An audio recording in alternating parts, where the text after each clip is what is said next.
Good evening, students. Today we discuss editing in MS Paint, chapter number 5 and page number is 62. Today we discuss resize and skew. We select the tab, go to home tab and left click resize, and here is a resize and skew dialog box is appear. Okay, so let's discuss what is the function of resize and skew. तो यहाँ पे देखो horizontal vertical दोनों ही sizes दिए गए हैं 100. Two sizes are same because ये जो ऑब्जेक्ट है यहाँ पे 100 इन ऑब्जेक्ट का एक्चुअल साइज है. ओके, तो हम लोग क्या करेंगे, हम लोग हॉरिजेंटली एक ऑब्जेक्ट को एंड वर्टिकली एक और ऑब्जेक्ट को रिसाइज करेंगे. ओके, मैंने यहाँ पे दो ऑब्जेक्ट इसलिए लिए हैं ताकि आप लोग समझ पाए कि हॉरिजेंटली कितना चेंज हो रहा है 50 करके एंड वर्टिकली 50 करके कितना चेंज हो रहा है. ओके, ताकि आप लोग को अच्छे से समझ में आए. अगर मैं दिस ऑब्जेक्ट को मतलब इस ऑब्जेक्ट को अगर मैं रिसाइज करना चाहूँगी तो सबसे पहले हम लोगों को सिलेक्शन करना है. मैंने सिलेक्ट किया, गो टू रिसाइज एंड मैंने हॉरिजेंटली इसको 50% में कन्वर्ट करना चाहती हूँ. 50 मैंने एंटर किया एंड नाउ आई होप आप लोग देख पा रहे हैं कि this is the 50% resize with horizontally resize round shape and this is original shape without resize. Okay, this is horizontal 50% resize and this is without resize. Now I will apply resize vertically in this object. Okay, so look at this. Again मैं select कर रही हूँ,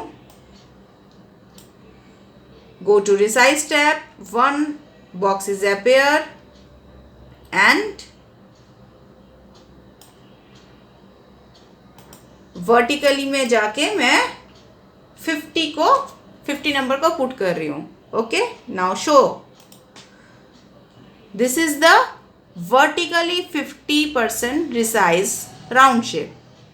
आई hope आप लोगों को इन दो shapes में वर्टिकली एंड हॉरिजेंटली क्या डिफरेंस है अच्छे से समझ में आ गया है. ओके ओके, तो now this time I will show you how to increase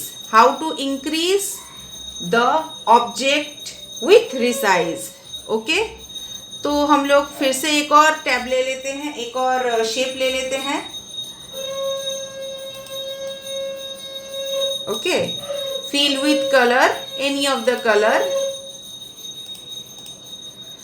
अब मैं आप लोगों को दिखाऊंगी कि ये हॉरिजेंटली एंड वर्टिकली सेम तरीके से इसका जो साइज है वो इंक्रीज होगा. हाउ टू इंक्रीज, हॉरिजेंटली 100 है, I will put the number 150 and automatically देखो वर्टिकली भी 150 हो रहा है. क्यों हो रहा है, यहाँ पे मेन एस्पेक्ट रेटियो में मैंने क्लिक किया था जब मैंने रिसाइज को हॉरिजेंटली वर्टिकली दोनों अलग तरीके से दिखाया था, तब मैंने इसको इस टिक मार्क को डिसअपियर कर दिया था. ओके, इससे क्या होता है, इससे हॉरिजेंटली या वर्टिकली दोनों अलग सेपरेशन में आप नंबर दे पाओगे. अदरवाइज अगर मेंटेन एस्पेक्ट रेडियो में आप टिक मार्क करते हो तो बोथ ऑफ मेंटेन होता है एस्पेक्ट रेटियो. मतलब इसका जो साइजेस है हॉरिजेंटली या वर्टिकली वो मेंटेन होता है, बैलेंसली सेम होता है. ओके,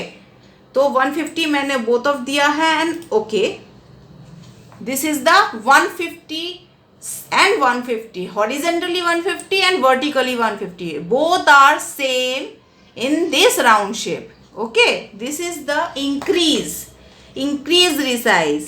ऐसे रिसाइज इंक्रीज कर सकते हैं एंड डिक्रीज कैसे करेंगे, सिंपल है. अगर हम लोग यहाँ पे 80 देते हैं एंड वर्टिकली भी 80 लेगा. क्यों लेगा, क्योंकि मेंटेन एस्पेक्ट रेटियो में मैंने टिक मार्क करके रखा है. Okay, look at this, size 80 में आ गया, मतलब vertically is 80, horizontally is 80, vertically are also 80 percentage. Okay.